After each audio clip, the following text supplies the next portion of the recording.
Hi, I'm Chris, an engineer on the Education Technologies team, and I'm excited to take you through the enhancements available in the Automatic Assessment Configuration Framework in macOS 27. This framework helps to create a secure, lockdown environment for testing organizations delivering education assessments or certifications on Apple devices. To use this framework, your app needs the restricted Automatic Assessment Configuration entitlement. If you haven't already requested it, you can do so through the Apple Developer Portal. In this session, I'll cover 5 areas. First, system preconditions, checks your app can require before allowing an assessment to continue. Then, accessibility restrictions that ensure these features are only available for the students who are approved to use them. After that, system experience customization for tailoring how users interact with the Mac during an assessment.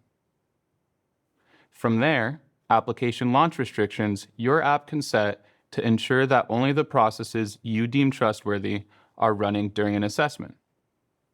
And lastly, best practices that will help you make the most of what assessment mode has to offer. I'll be using this sample assessment app to demonstrate the behavior of the API capabilities covered in this video. First up, I'll review the precondition checks that can be done before an assessment starts. Performing system precondition checks before allowing a student to begin an exam is critical for ensuring the Mac is in a hardened state, and helps ensure the security requirements of the assessment from the very start. Your app can require that system integrity protection is enabled, that the Mac is MDM enrolled, that only a single account is signed in, and that the account is a specific type, such as a standard account. 4 checks that together help ensure the device is in a hardened, tamper-resistant state. Additionally, your app can require that lockdown mode and iCloud Private Relay are disabled. 2 checks that help ensure that Apple privacy and security features don't interfere with your assessment infrastructure requirements.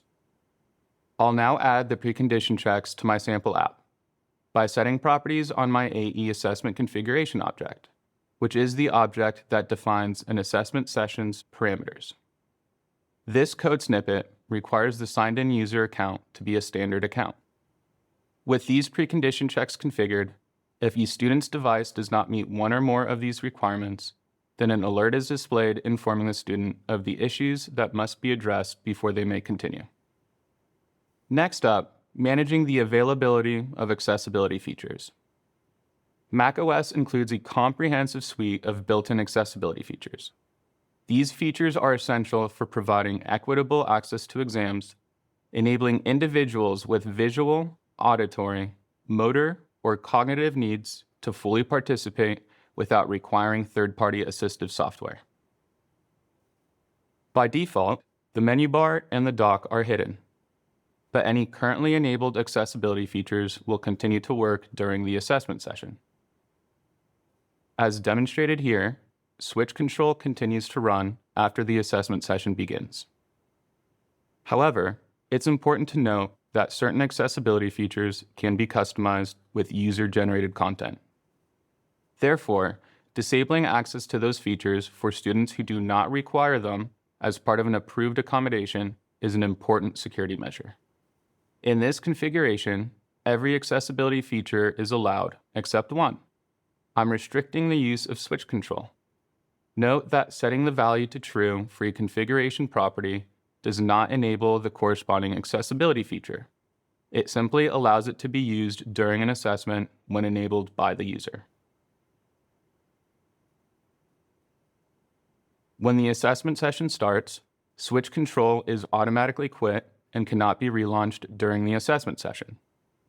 One of the most powerful areas of the framework is system experience customization, tailoring how students interact with macOS during an assessment. The macOS system experience is designed to provide a seamless, intuitive environment through familiar elements like the menu bar items such as Wi-Fi and volume, the dock, various input technologies like dictation and autofill, and file system interaction using the Finder and the Open and Save file dialogs. Your app can make the menu bar available to allow students to access essential application functions during an assessment. Additionally, your app can customize which menu bar items are available, like volume or Wi-Fi, while removing items that could serve as a vector for information or content leakage.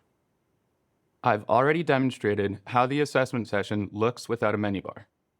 In this example, I'm setting additional properties on my AE assessment configuration object to enable the menu bar and to define a set of allow-listed menu extras. Note that these menu extras are not forced on, but rather continue to be available during an assessment session if they were already present in the menu bar. I've also customized the Apple menu by setting a property on my configuration object to show only the sleep menu item. Optionally, I could set an empty array to hide all items except for About This Mac. As the assessment session begins, the app's menu items are displayed and the set of menu bar items is filtered down to the allow listed set I just specified. Additionally, selecting the Apple menu reveals that its contents have been filtered. Now, I'll review some input methods you may wish to disable that can inadvertently provide students with hints or correct answers. Dictation can produce correct spelling automatically. The emoji picker exposes a searchable symbol library.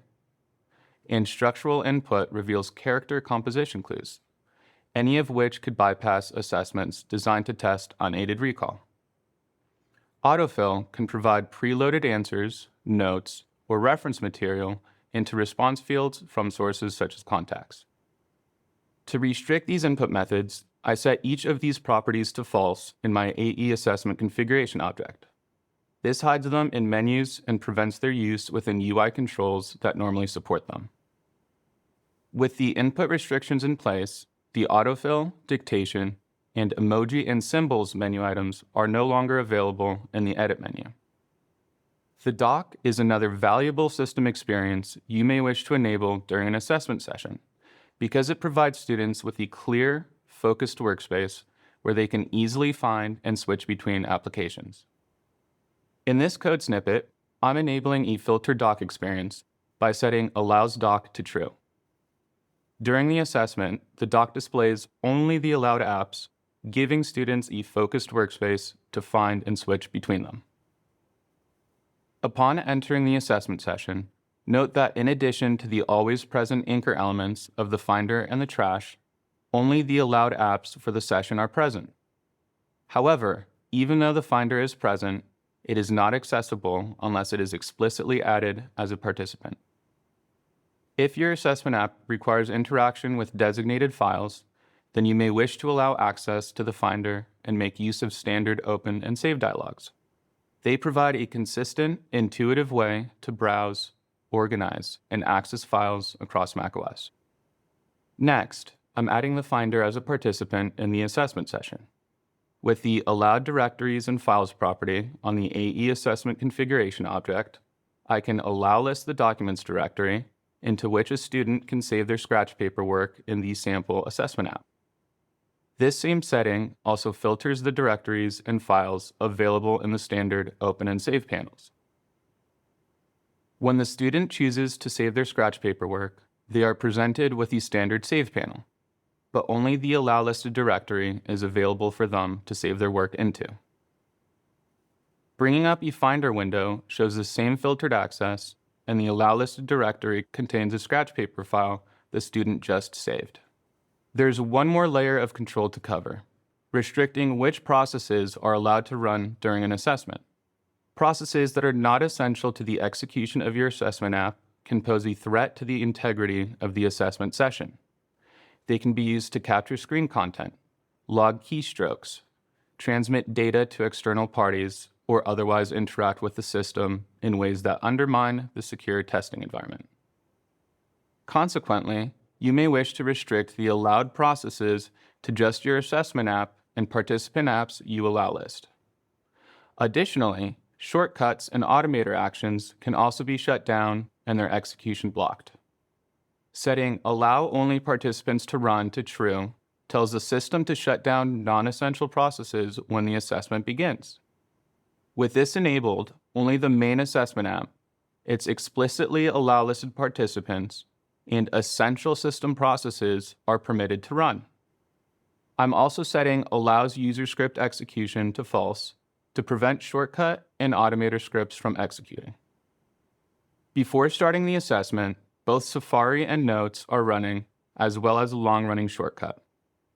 However, after starting the assessment, only the sample assessment app and its allow listed participant finder are still running.